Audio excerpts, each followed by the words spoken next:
नमस्कार, मैं आप सभी के साथ राजीव झा और आप देख रहे हैं सन एक्सप्रेस। और सन एक्सप्रेस के कैमरे में फ़िलहाल हमारे साथ उपस्थित हैं डॉक्टर सीताराम झा जी। धन्यवाद। उनके साथ हम उपस्थित हैं और उन्होंने अपना बहुमूल्य समय दिया है, इसके लिए हम उन्हें धन्यवाद देते हैं। सीताराम जी, आपने अपना बहुमूल्य समय सन एक्सप्रेस को दिया, इसके लिए सन एक्सप्रेस का पूरा परिवार आपको धन्यवाद देता है। धन्यवाद। हमारे दर्शकों की जानकारी के लिए हम बता दें कि डॉक्टर सीताराम झा जो कि वरिष्ठ कवि हैं और हम आज उनके साथ हैं, उनकी अब तक 2 कृतियां प्रकाशित हो चुकी हैं। अंतिका प्रकाशन से उनका महाकाव्य देवव्रत भीष्म प्रकाशित हुआ है, जिसमें भीष्म को केंद्र कर महाभारत की कथा कही गई है। और उनकी जो दूसरी कृति है गीतामृत, जो कि श्रीमद् भागवत का हिंदी काव्यानुवाद है, जो भारतीय प्रकाशन वाराणसी से प्रकाशित है। आज हम उनसे इन दोनों कृतियों व उनके साहित्य अभिरुचि पर हम बातचीत करना चाहेंगे। तो सीताराम झा जी, आपकी इजाज़त के साथ मैं अपना पहला प्रश्न शुरू करने जा रहा हूँ। मेरा पहला प्रश्न ये है कि साहित्य जो आपने 2 कृतियाँ रची हैं, इन दोनों कृतियों को रचने के पीछे क्या प्रेरणा काम किया है आपके जीवन में? विद्यार्थी जीवन से ही मेरी हिंदी साहित्य में अब रुचि रही। जब प्राथमिक शालाओं में पढ़ता था, माध्यमिक और फिर आगे महाविद्यालय, इन सब जगहों पर मैंने हिंदी साहित्य को केंद्र में ही रखकर अध्ययन किया। प्रारंभिक कैसे मेरे मन में यह बीज उत्पन्न हुआ, इस बारे में तो मैं खूब नहीं बता सकता, लेकिन इतनी बात जहाँ तक मुझे याद है कि प्राथमिक शाला में ही जब 4-5वें वर्ग का विद्यार्थी था, प्रथम महीना नए सत्र के प्रथम मास में ही उस जो पाठ्य पुस्तक थी हिंदी की, उसकी सारी कविताएं मैं कंठस्थ कर लेता था। इस तरह से अभिरुचि पैदा होती गई। बाद में जब समाज को देखा तो मुझे लगा कि समाज को समझने के लिए साहित्य एक प्रमुख जरिया है, जिसमें सामान्य जनों से लेकर विद्वत जनों को हम देखते हैं, उनके चरित्र को अवलोकन करते हैं और उनसे सीखते भी हैं। यदि उसी सब से साहित्य का सृजन किया जाए तो यह समाजोपयोगी भी होगा और रचनाकार के लिए अतिशय संतोष का विषय भी होगा। आपकी जो पहली कृति है देवव्रत भीष्म, आपकी सबसे महत्वपूर्ण और चर्चित कृति है। मुझे जहाँ तक जानकारी है कि हिंदी कविता में भीष्म को केंद्र में रखकर किसी महाकाव्य की रचना नहीं हुई है। आप मुझे यह बताइए, हमारे दर्शकों की जानकारी के लिए भी बताइए कि आखिर आपके मन में यह कौन सा ख्याल आया जो आपने भीष्म को केंद्र कर इस काव्य की रचना की? इस संदर्भ में प्रथमतः तो यह कि हिंदी साहित्य के विद्यार्थी होने के नाते जब मैं हाई स्कूल और कॉलेज में पढ़ता था, तभी से रामचरितमानस और महाभारत के प्रति मेरी असीम श्रद्धा मेरे मन में उत्पन्न हुई। साहित्य सीखने के क्रम में सिलेबस में भी, ऑनर्स के सिलेबस में भी रामचरितमानस के बहुतेरे अंश थे, 2 कांड पूरा था। उसी समय मैंने 7 कांड का कई बार अध्ययन किया और उस अध्ययन के क्रम में उसके प्रति आकर्षण बढ़ता गया, साहित्य के प्रति मेरी अभिरुचि भी बढ़ती गई। जब विद्यार्थी जीवन समाप्त हुआ, महाभारत की कथाएं तो मैं सुनता था, लेकिन महाभारत की पुस्तक मैंने खरीदी और वह संक्षिप्त महाभारत की, क्योंकि उस समय जानकारी भी नहीं थी कि गीता प्रेस गोरखपुर से उसका मूल रूप 7 खंडों में, बड़े बड़े खंडों में प्रकाशित है। खरीदने की क्रय शक्ति भी मेरे पास नहीं थी, आर्थिक विपन्नता थी, लेकिन वह मूल प्रति का संक्षिप्त भाग जो लगभग 1000 पृष्ठों का था, वह मैंने खरीदा और विद्यार्थी जीवन से ही, कॉलेज के जीवन जब समाप्त हुआ, उस समय से उसको पढ़ना शुरू किया। इस तरह मेरे हृदय में इसके प्रति अभिरुचि जगी, रामचरितमानस, रामायण के प्रति। और रामायण की कई पुस्तकें, वाल्मीकि रामायण, आध्यात्म रामायण, जब शिक्षकीय जीवन में प्रवेश किया तो पैसे की तंगी समाप्त हो गई और तब पुस्तक खरीदने पर मैं अपनी आमदनी का एक भाग अवश्य नहीं खर्च किया करता था, क्योंकि विद्यार्थी जीवन में जो अभावग्रस्त जीवन मेरा रहा उसको मैं देख चुका था, सह चुका था, जी चुका था कि पुस्तकें खरीदने की क्षमता मेरे पास नहीं थी।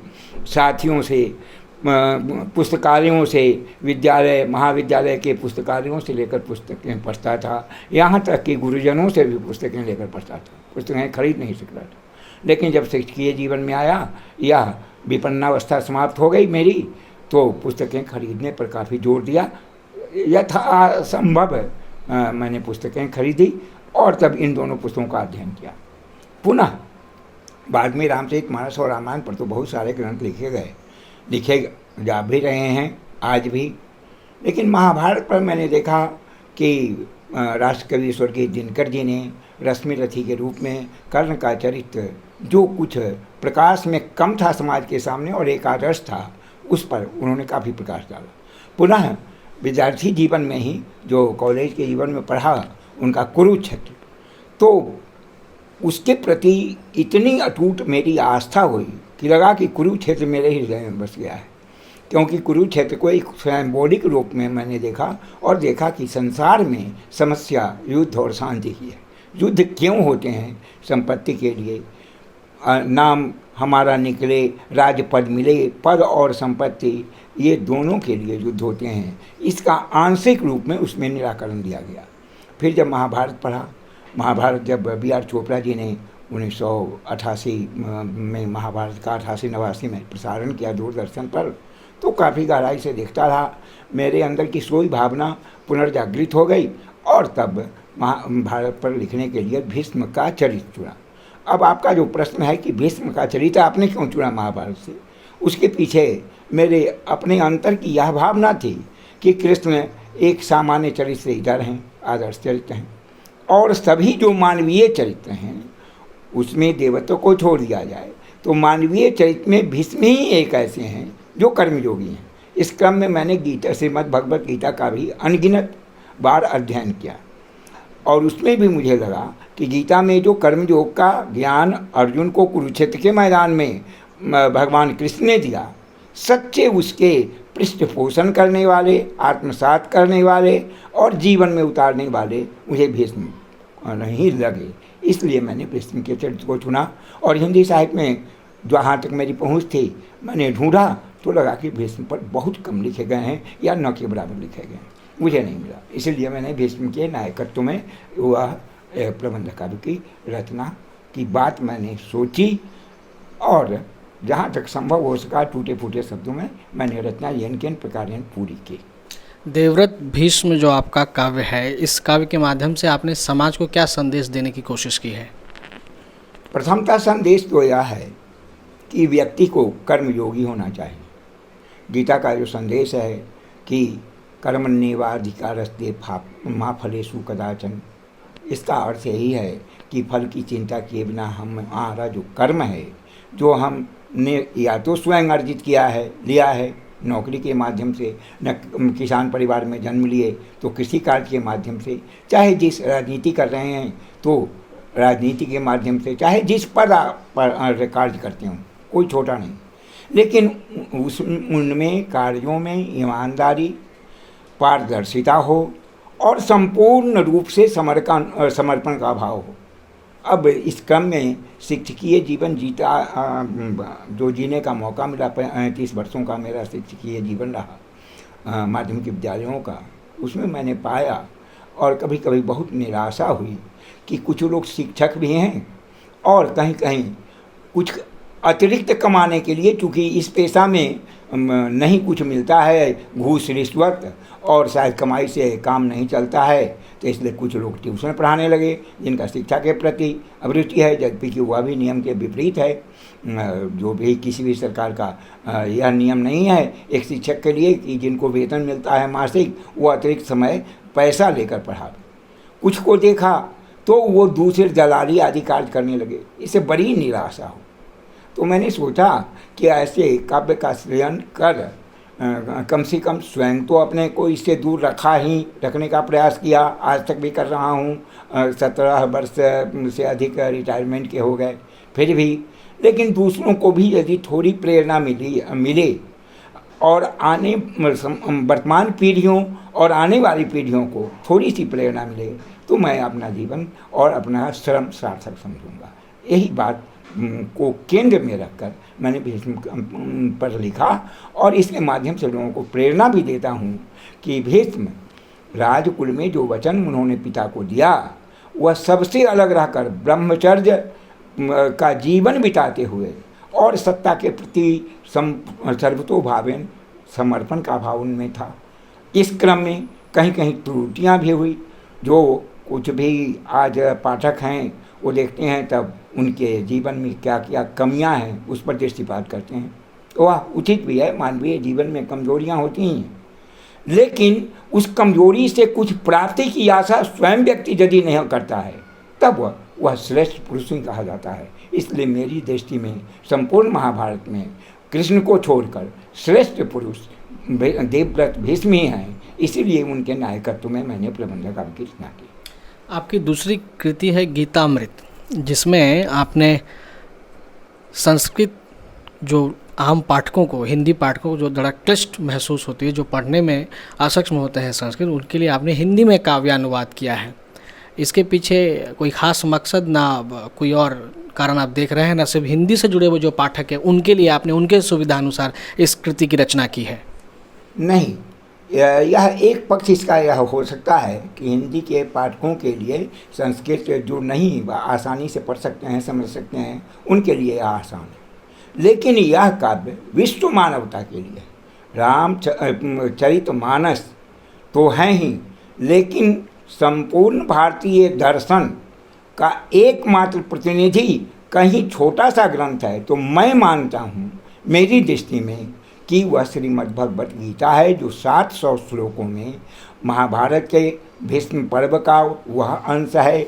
मात्र छोटा सा अंश है, 3-4 अध्यायों में है यह भीष्म पर्व का, लेकिन इन 700 श्लोकों में वह संपूर्ण भारतीय दर्शन, उसके चाहे मीमांसा हो, सांख्य हो, यौगिक हो, योग हो या न्याय हो, सारे दर्शन समाहित हुए हैं। और सबसे बड़ी बात है कि इसमें युद्ध क्यों, तो युद्ध का कारण और युद्ध क्यों नहीं होना चाहिए, युद्ध का परिणाम क्या हो, क्योंकि युद्ध का परिणाम यही होता है कि कोई भी नहीं जीतता, जो जीतता है वह भी हारा हुआ होता है। आज भी विश्व में देख रहे हैं कि तब से युद्ध, आज भी 2 विश्व युद्ध हो गए, तीसरे विश्व युद्ध के कगार पर दुनिया खड़ी है, रूस और यूक्रेन में। लेकिन गीता का संदेश यदि उन तक पहुँचे और थोड़ा भी वहाँ का प्रीमियर इस पर ध्यान दे तो तत्काल युद्ध बंद हो जाए, मेरा ऐसा मानना है। क्यों कि युद्ध किसी भी समस्या का निदान नहीं है। कृष्ण ने वह अन्याय के विरुद्ध शस्त्र उठाने के लिए प्रेरित किया, क्यों? इसलिए कि अन्यायी का बोलबाला नहीं हो, नहीं तो संपूर्ण समाज में अन्यायी एक दूसरे को देखकर अन्याय के पथ पर ही चलेंगे। संस्कृत की नीति कहती है, एकस्य कर्म संवीक्ष करोत्यन्नोपि गर्हितम गतानुगति को लोको न लोकः परमार्थिकः। एक दूसरे के को देखकर अच्छा काम व्यक्ति जल्द नहीं सीखता, लेकिन बुरा काम जिसमें तात्कालिक लाभ होता है वह जल्द व्यक्ति सीख लेता है। इसलिए ऐसी सीख इस माध्यम से मिले कि लोग युद्ध करना न चाहे और उचित जिसका जो हिस्सा है वह उसे दे दे, दूसरे का अंश कोई भी ग्रहण न करे। यही गीता का संदेश भी है। इसलिए प्रेरित होकर मैंने गीता पर का अनुवाद किया कि इससे हिंदी भाषा भाषी लोगों को आसानी होगी समझने में। और चूँकि गीता का अध्ययन, जहाँ तक पठन पाठन की बात है, मैं सैकड़ों बार, 200-250-300 बार से तो कम गीता मैंने नहीं पढ़ी होगी। तो इतने इस अध्ययन के उपरांत मैंने यही निष्कर्ष निकाला कि इसको हिंदी में अनुवाद कर दिया जाए, काव्यानुवाद हो जाए तो बड़ी अच्छी बात है। टूटे फूटे शब्दों में मेरा न कोई छंद शास्त्र, काव्य शास्त्र पर कोई अधिकार नहीं है। मैं बहुत इसका गहन विद्यार्थी भी नहीं रहा, और संस्कृत का अध्ययन तो बिल्कुल ही नहीं है, न के बराबर है, सामान्य अध्ययन है। स्वाध्याय है मात्र है, लेकिन खूब पढ़ते हुए मुझे यह भी लगा जो कठिन से कठिन जो विषय है उसको भी छात्र यदि चाहे और मन से पढ़े तो उसके समझने में, बार बार पढ़ने पर समझने में देर नहीं लगती। क्योंकि गीता के सैकड़ों श्लोक मुझे याद हैं। आश्चर्य होगा कि इतना याद है, क्यों याद है? इसलिए कि सैकड़ों बार मैंने पढ़ा है, इसलिए याद है। और समझने में भी ज़्यादा अधिक कठिनाई नहीं है। फिर भी आज भी मैं नहीं कह सकता हूँ कि संपूर्ण गीता पर मेरा कोई अधिकार है, मैं समझ सका हूँ और उसको जीवन में उतार सका हूँ, यह सब बात नहीं है। एक श्लोक भी जीवन में उसके विचार यदि उतार लिए जाए तो जीवन को आंशिक रूप से तो सफल माना ही जा सकता है। यही कारण है कि मैंने इस पर लिखा। डॉक्टर सीताराम जी, और कोई आपकी रचना जो प्रकाशनाधीन है अभी? वो एक दोहा माला की रचना कब से मैं सोच रहा था, तो उसकी पांडुलिपि तैयार है, प्रूफ भी लगभग समाप्ति पर है। अब प्रेस में वह पुस्तक जाएगी और देखिए कितने दिनों में प्रकाशित होती है। और उसके बाद मैंने कुछ आत्मकथा भी अपनी लिखनी शुरू मैंने की है, अपने जीवन से जुड़ी, जीवन से संबंधित। उसमें उस समय की तत्कालीन परिस्थितियाँ क्या थी, आज से 70 वर्ष पूर्व की। तब मेरी अवस्था लगभग 78 वर्ष की हो रही है। 8 वर्ष की अवस्था से मैंने होश संभाला और उस समय जो समाज को देखा, शिक्षा क्षेत्र को देखा, राजनीति को देखा और इतने दिनों से देख रहा हूँ क्या अंतर पड़ रहा है, इस सब को मैं पिरोना चाहता हूँ। उसका कुछ अंश लिखा जा चुका है और पढ़ा हुआ है। एक और मेरे कहिए कि बिहार यूनिवर्सिटी के संस्कृत के जो वैयाकरण हैं, उन्होंने मुझे प्रेरणा दी कि आप मेघदूत का हिंदी काव्यानुवाद कर लीजिए। तो लगभग उसकी भी एक प्रति मैंने तैयार की है, अभी रफ रूप में अभी फेयर करके, और उस पर कुछ काम बाकी है। यदि भगवान की कृपा हुई और इस तरह से लोगों का, समाज का सहयोग रहा तो उसको भी अगले साल तक मैं प्रकाशित कराना चाहता हूँ। ये 2 पुस्तकें, एक तो 23 में ही यह गीता माला का प्रकाशन हो जाना चाहिए, ऐसी आशा है। और उसके अगले वर्ष में मैं मेघदूत का काव्यानुवाद भी प्रकाशित कर दूंगा। और आत्मकथा पर जो लेखन कार्य है वह चल रहा है, चलता रहेगा तब तक जब तक पूरा न हो जाए। डॉक्टर सीताराम जी की ये दोनों रचनाओं पर हम भविष्य में बात करेंगे। डॉक्टर सीताराम जी, एक कवि को उनकी लिखी हुई हर एक पंक्ति बहुत प्रिय होती है, लेकिन फिर भी हम अपने दर्शकों के लिए कुछ पंक्तियों का पाठ हम आपके मुखारबिंद से सुनना चाहेंगे जो आपको बेहद प्रिय है, वो हमारे दर्शकों तक आप पहुंचाएं अपने शब्दों में। किसी रचनाकार के लिए रचना उसकी संतति होती है। आपने प्रश्न जो किया उससे एक सुखद कुछ आश्चर्य भी हो रहा है और सुखद अनुभूति भी कि भला जो रचनाकार है वह जो कोई उसकी अच्छी रचना है, उसकी सब बातें, सारी पंक्तियाँ उसके लिए प्रिय होती हैं। चूज करना कठिन हो जाता है कि आपने जो प्रश्न किया कि सर्वाधिक प्रिय हो, तो भला यह तो कठिन, मेरे लिए कठिन समस्या है कि मैं कौन अपने, ये तो श्रोतागण, पाठकगण ही तय कर सकते हैं कि कौन पंक्तियाँ उन्हें अच्छी लगी। फिर भी एक कर्म की प्रेरणा से संबंधित पंक्ति है देवव्रत भीष्म की, वो चंद पंक्तियाँ मैं आपको अभी सुना देता हूँ। यह पंक्ति उस समय की है, मेरी रचना देवव्रत भीष्म के तृतीय स्तर की है। तृतीय स्तर की रचना का वह अंश है, इसकी कथा वस्तु संक्षेप में 1 मिनट में बोल देता हूँ जो समझने में आसानी होगी। वह गंगा भीष्म को, देवव्रत को जन्म देकर जब वह चली जाती है छोड़कर, लेकर स्वर्ग, वहीं शिक्षा दीक्षा होती है और गंगा का जो अभाव महसूस होता है उनके पति यानी देवव्रत के पिता शांतनु को, तो बड़ी चिंतातुर हो जाते हैं। वो राजा हैं और महल में देखते हैं कि रानी है नहीं, सूनी है, माने रानी बिना उनका महल सूना है। तो यह सब तो काफ़ी चिंतित होकर राजकाज से भी एक प्रकार का उनकी उदासीनता जो होती है, यह मंत्री परिषदों को ये बात बड़ी खलती है। महामंत्री रोज आते हैं, बैठक होती है, राजा नहीं निकलते, नहीं आते, चिंतातुर हो गए हैं।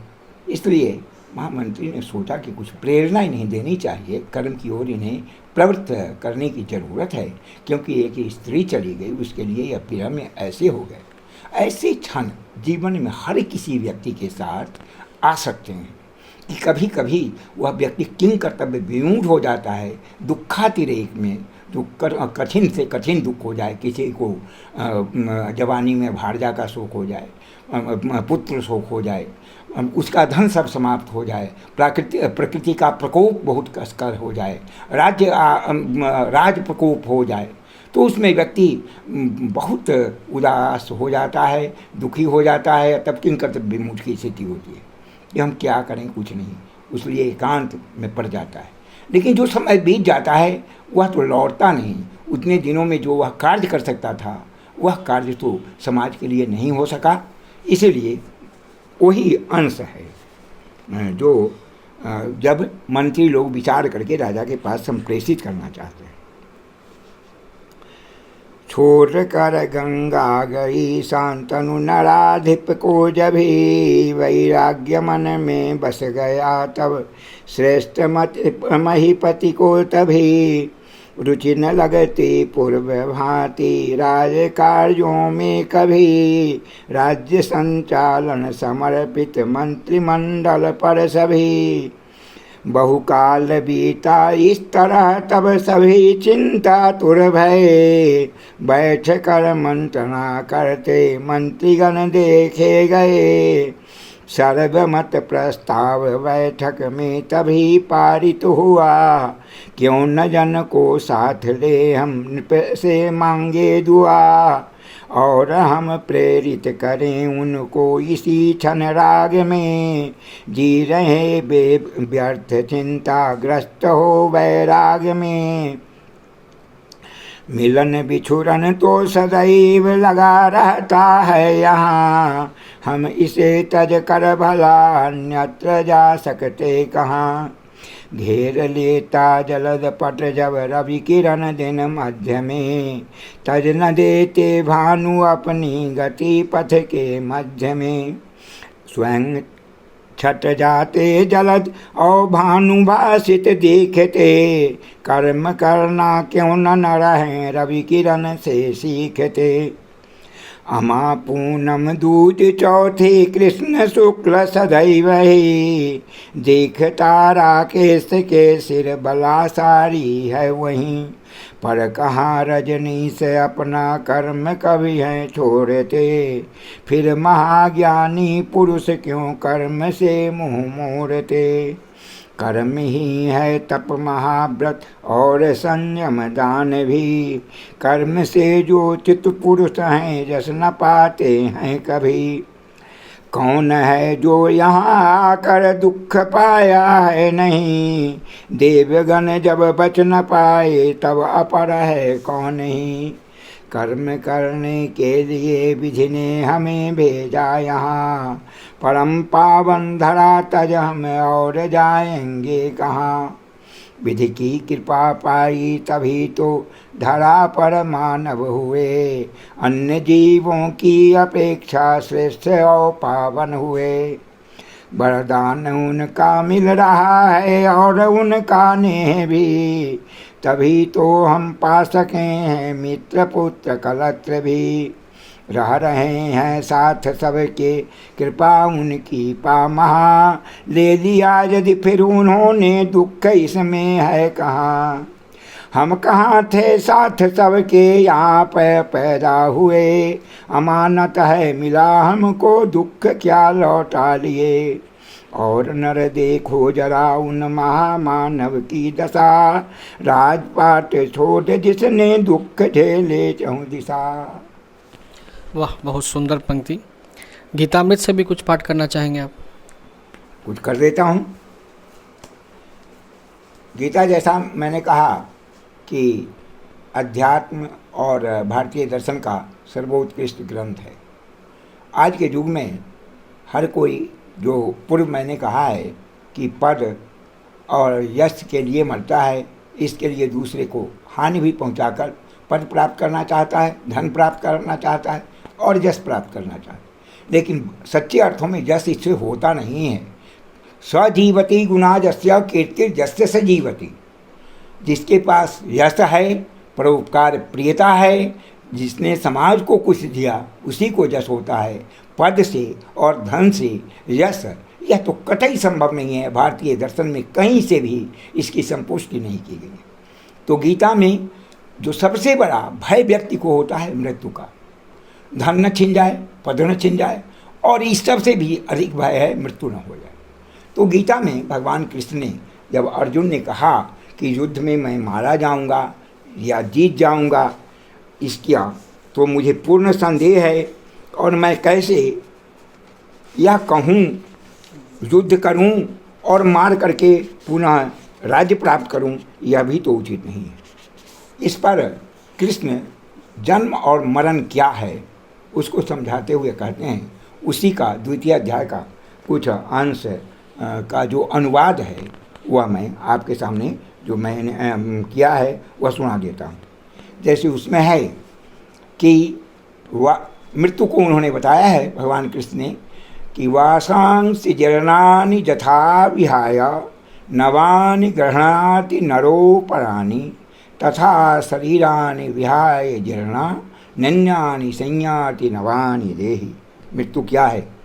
दूसरा और संपुष्टि में कहते हैं, नयनं छिद्यन्ति शस्त्राणि नयनं दहति पावकः नय चैनं क्लेदि यन्त्यापो न श्रोष्यति मारुतः। उसका अनुवाद मैंने किया।